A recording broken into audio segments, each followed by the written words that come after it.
Jon Snow, House of the Dragon, the Sea Snake. Let's review every Game of Thrones spinoff currently in development, as well as every rumored series still on the horizon. There are currently 7 Game of Thrones spinoffs in development that we know about. While the final season of Game of Thrones may have left a sour taste in many viewers' mouths, the excitement for shows like House of the Dragon and the now confirmed Jon Snow sequel series is at an all-time high. Today we're going to be breaking down everything we know about the 7 spinoffs in development, and stick around to the end to find out how one spinoff was quickly canceled, costing HBO over $30 million. The first Game of Thrones spinoff on our list, and the one I'm most excited about, is the Untitled Jon Snow sequel series with the working title Snow.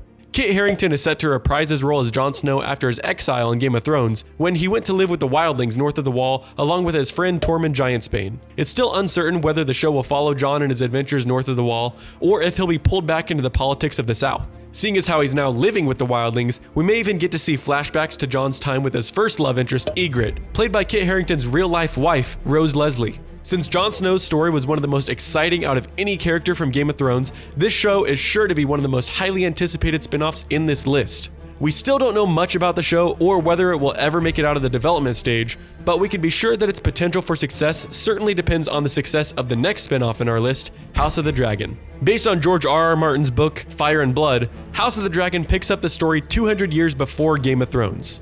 The first season of the show is currently being released, and a second season has already been confirmed.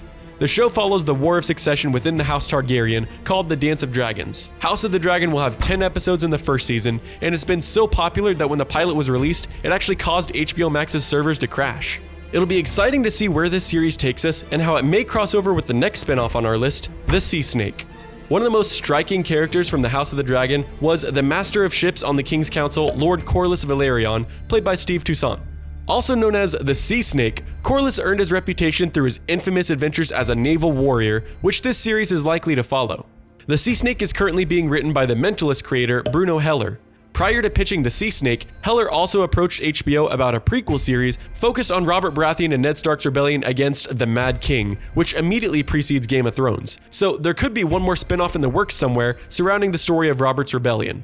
Quick plug, if you like what you're seeing, hit that subscribe button to see more videos like this. Now on to the next series in our list.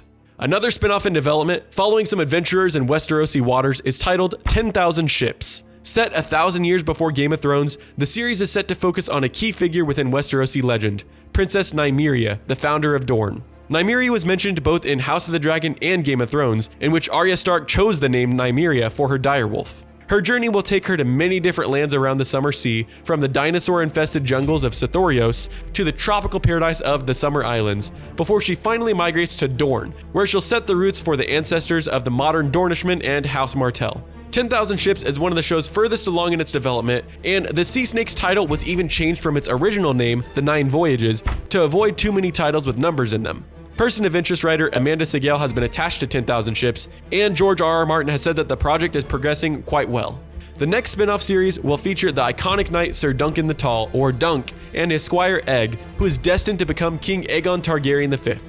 This series has a couple of rumored names, including Duncan Egg and a Knight of the Seven Kingdoms.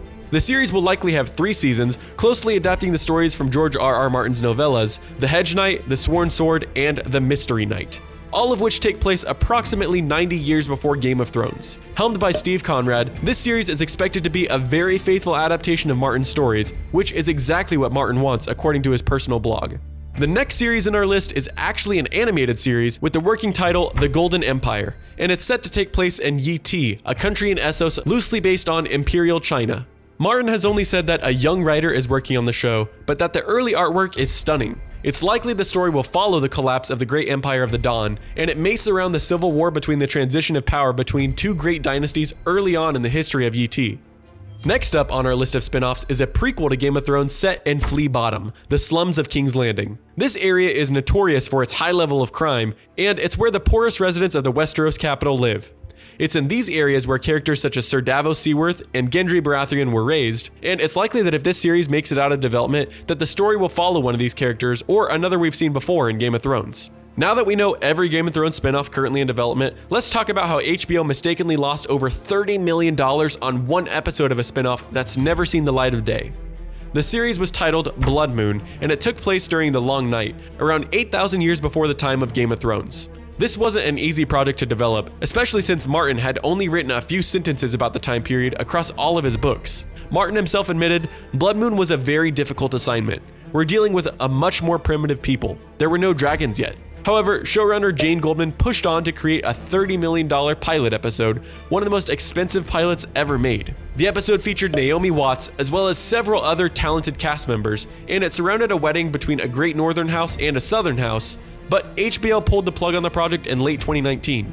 Robert Greenblatt, the former chairman of HBO's parent company Warner Media, said about the show, "It wasn't unwatchable or horrible or anything.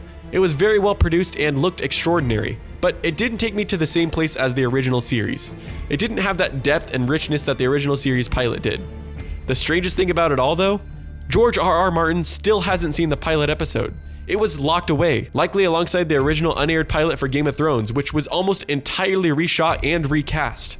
If Martin hasn't seen Blood Moon's pilot and HBO execs weren't willing to do reshoots for the episode, I think it's pretty likely the show was well beyond saving.